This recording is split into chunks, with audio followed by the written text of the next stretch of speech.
Everyone, good morning. আজকে আছে আমার বোনের জন্মদিন, তার জন্য সকাল থেকে রান্না বান্না স্টার্ট হয়ে গেছে। আমি এখানে আলু ভাজা করার জন্য আলুটা জল ঝরিয়ে নিচ্ছি, আর ওইদিকে দেখাও কাকিমা রান্না করছে। তো আজকে আমি ব্লগটা স্টার্ট করছি। সারাদিন কি করি চলো দেখা যাক। আমি এটা করার পর আমি ডেকোরেশনটা স্টার্ট করব। ব্লগটা যেহেতু আমি স্টার্ট করলাম, বাকিটা ও সমস্ত কিছু শেয়ার করে দেবে। তোমরা ভিডিওটা শেষ পর্যন্ত দেখতে থাকো। তো আজকের ব্লগটা স্টার্ট করলো আমার দিদি, কারণ আমি তখনও পর্যন্ত ঘুমাচ্ছিলাম। আজকে অনেক সকাল থেকেই রান্নাবান্নার কাজ স্টার্ট হয়েছে। এদিকে তো দেখতেই পাচ্ছ আমার দিদি কিন্তু এখানে ঝুড়ি আলু ভাজা করার জন্য এখানে আলুটাকে জল ছেঁকে নিচ্ছে কেটে সুন্দর করে। আর আমার দিদি এই আলু ভাজাটা খুব সুন্দর করে, মানে অনুষ্ঠান বাড়ির মতন পুরো ঝুড়ি আলু ভাজা। আর মায়ের হাতে হাতে কিন্তু হেল্প করছে ওদিকে কাকিমাও রান্নার কাজে। তো বলতে গেলে এই তিনজন মিলে কিন্তু খুব সুন্দরভাবে সকাল থেকে একদম রান্নার কাজ জোর দমে চালিয়েছে। আর এবার কিন্তু এখানে ডেকোরেশন করা হবে। এই যে কিটটা দেখতে পাচ্ছো পুরো, এটা কিন্তু ফ্লিপকার্ট থেকে কেনা হয়েছে। এটার দাম নিয়েছিল মোটামুটি ওই 170 টাকার মতো। এটা দিয়েই কিন্তু আজকে আমাদের এই ওয়ালটা ডেকোরেশন করা হবে টোটালি। তো দিদি এখানে বসে বসে বেলুনগুলো ফোলাচ্ছে। ওর বেলুন ফোলাতে গিয়ে এত হাসি পাচ্ছে, তাই জন্য ও এখানে বেলুনটা দেখো ফোলাতেই পারছে না, প্রচন্ড পরিমাণে হাসছিল। আর এই হাসির জন্যই কিন্তু দিদি অনেকটা লেট করিয়ে দিয়েছে। তারপর ফাইনালি ও কিন্তু হাসিটা থামিয়ে এখানে বেলুনগুলো ফোলাতে বসে পড়েছে।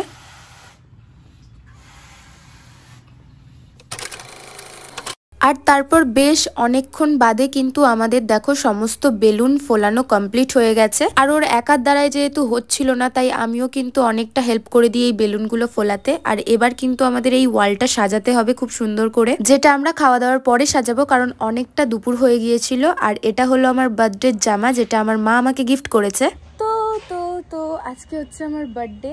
আর এখন আমি ব্লগটা কীরকম শুরু করেছে আমার দিদি আমি জানি না, কীরকম কি ক্লিপ নিয়েছে, তোমরা কীরকম কি দেখলে আমি জানি না। তো এখন হচ্ছে দুপুর হয়ে গেছে, 1:30টার মতন বাজে। এখন আমি একেবারে স্নান করে রেডি হয়ে তোমাদের সাথে ব্লগটা শুরু করছি। তো এখন হচ্ছে খেতে বসবো। আমার মা সকাল থেকে, আমার মা দিদি কাকিমা সবাই মিলে রান্না করেছে আমার জন্য অনেক কিছু। তো এখন হচ্ছে খেতে বসবো। চলো কি রান্না করেছে মা দেখি। সো গাইজ, এখানে অনেক কিছু রান্না করেছে দেখো। এই যেটা হচ্ছে ভাত, এখানে ভাজা করেছে শিম ভাজা, করলা ভাজা, আলু ভাজা, বেগুন ভাজা, শাক ভাজা, আর এটা মাছ ভাজা যেটা আমি খাবো না। এখানে করেছে ডাল, এখানে রয়েছে এটা ডাল না, এটা আলু ভাজা ঝুড়ি, এটা চাটনি, এটা ডাল, এটা শুক্তো, এটা চিকেন, আর এটা পাঁপড়, আর এখানে রয়েছে মিষ্টি। তো এই এত কিছু রান্না করেছে তারপর তো তোমরা দেখতেই পাচ্ছ আমি এখানে কিন্তু ছাদ থেকে এসে খেতে বসে গেছি। আর এখানে আমার দিদি কিন্তু বলছিল যে অনেক রকম খাবার আছে, সব কিন্তু আজকে তোকে শেষ করতে হবে, তোর খাবার কিন্তু আজকে কাউকে খেতে নেই। আর তারপর বিভিন্ন কথা বলতে বলতে আমি খেতে শুরু করি। আর আমার দিদি বলছিল এখানে যে কি রান্না হয়েছে সেগুলো খেয়ে বল কেমন হয়েছে, কিরকম কি, কারণ সব রান্না আমি করেছি, মানে আমার দিদি করেছে বলতে চাইছে। আর আমিও তখন বলছিলাম যে কোন রান্নাটা তুই করতে পারিস, আমার সেটা আইডিয়া আছে। এই আলু ভাজাটা করেছে দিদি, দাঁড়া খেয়ে বলি। অসাম, না খেয়েই বলে দিলাম আমি। কি অসাধারণ সুন্দর বিচ্ছিরি, অসম্ভব বিচ্ছিরি, অসম্ভব সুন্দর খেতে হয়েছে। মানে আমি কি বলবো, লাজবাব। আমি জানি করে না খেয়ে, আমি জানি ভালো হয়েছে, ঠিক আছে, তোকে বলতে লাগবে না, ভালো হয়েছে জেনুইনলি। তো চলো আমি খেয়ে নিই, তারপর তোমাদের সাথে দেখা হচ্ছে। সো গাইস, খাওয়া দাওয়া হয়ে গেছিল। আর এখন হচ্ছে 6টা বাজতে যায়, সন্ধে হয়ে গেছে। আর আমাদের ডেকোরেশন এতটা অবধি হয়েছে। আর বেলুনগুলো এখনো আটকায়নি সেলোটেপের অভাবে, সেলোটেপ আনলে তারপরে বাকিটা হবে। তো তোমরা নিশ্চয়ই এতক্ষণে ভাবছো যে নিজের বার্থডে ডেকোরেশন কে নিজে করে ভাই? হ্যাঁ, নিঃসন্দেহে এটা আমিই করি। বিশ্বাস করবে না, বেলুনও ফুলিয়েছি আমি বেশিরভাগটা, তারপর ডেকোরেশনেও হেল্প করেছি, সমস্ত কিছুতেই আমার কন্ট্রিবিউশন রয়েছে। ইভেন ছোটবেলায় তো নিজের বার্থডে কেকটা নিজেই আনতে যেতাম, এখন শুধু একটু চেঞ্জ হয়েছে, দিদি আনে সেটা। তো হ্যাঁ, আমি কখনো সারপ্রাইজ সেলিব্রেশন পাইনি ছোটোর থেকে, কারণ আমাদের বাড়িতে এরকম সারপ্রাইজটা ঠিক হয় না, কারণ আমাদের বাড়িতে এইসব কিছু করার জন্য লোক সংখ্যা খুবই কম।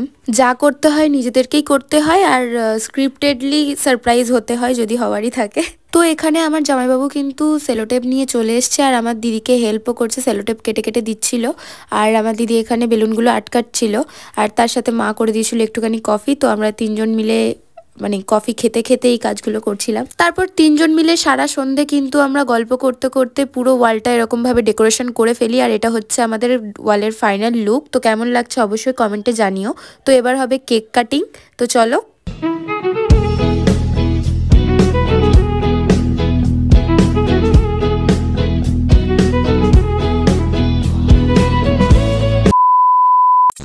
তো কেক কাটিং করার পর আমি কিন্তু এখানে নিশ্চিন্তে বসে বসে একটু কেক খাচ্ছিলাম, আর ঠিক এই টাইমে কিরকম যুদ্ধ বেঁধে গেল আমার দিদির সাথে, তোমরা শুধু দেখো।